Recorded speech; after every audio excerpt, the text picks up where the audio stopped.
Hi everyone, nandito na naman tayo. Gumagala sa labas. Papunta ako ng Nawasa dahil magbabayad ako. Nakalimutan nilang magbayad online, kaya yan. Dadayuhin na natin yung Nawasa para magbayad. Dahil baka tayo maputulan ng tubig. Ayan, nag-jeep ako papunta dito at maglalakad na lang papunta doon dahil malapit na lang naman. Tirik na tirik yung araw. Ang oras ay 9:30 pa lang, pero grabe ang init.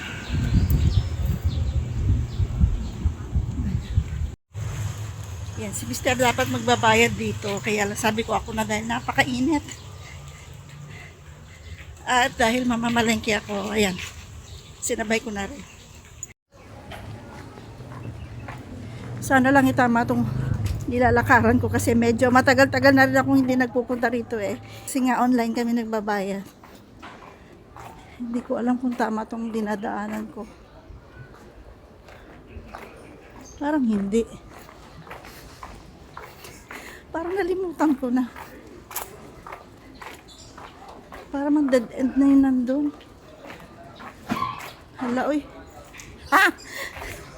Naligaw na yan. Magtanong na lang tayo. Kuya, pwede magtanong? Saan yung papuntang Nawasa? Ah, diretso na doon? Nawasa? Ah, Kabilang po yun. saan yun? Kabilang street. Kabilang street pa? Di ba? Ito po. Kabila lang. Ah, Diretso. Ah, okay. Kala ko. Ayan na nga. Naligaw na nga tayo. Alam ko dito eh.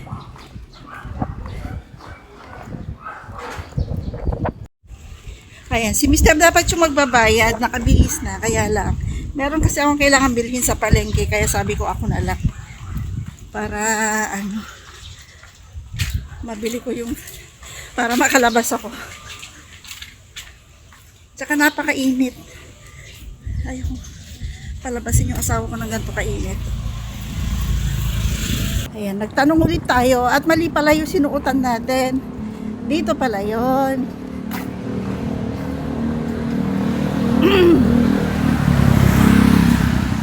Eto pala, sumobra lang naman tayo. Ang kabilang street pala. Ay, agay.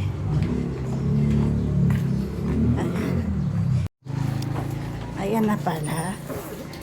Kaya yan. Samahan niyo ako sa aking pagbabayad dito sa Nawasa. Pero hindi ko na kayo maisama sa loob kasi baka bawal mag-video doon. Ayan lang, oh. Diyan. Ayan ang bayaran ng tubig dito sa akin. At pagkatapos nito, diretso naman ako sa palengke. Ayan. Pasok na tayo sa loob.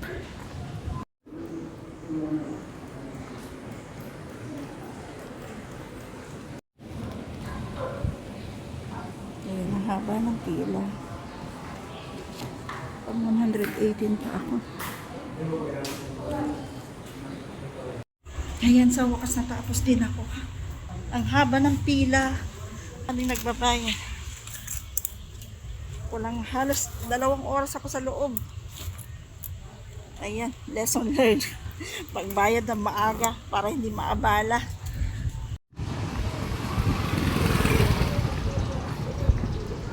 Ayan, doon. Yun o, yung ano na yun. Doon ang sakayan ng jeep. Ayan, naglalabasan yung mga estudyante. Mag-11:30 na.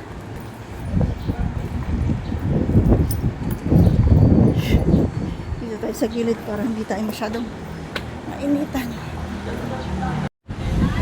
Ayun, doon ang sakayan. Tatawid ako sa kabila. Doon pa, sakayan papuntang palengke. Ayan, nandito na tayo sa palengke.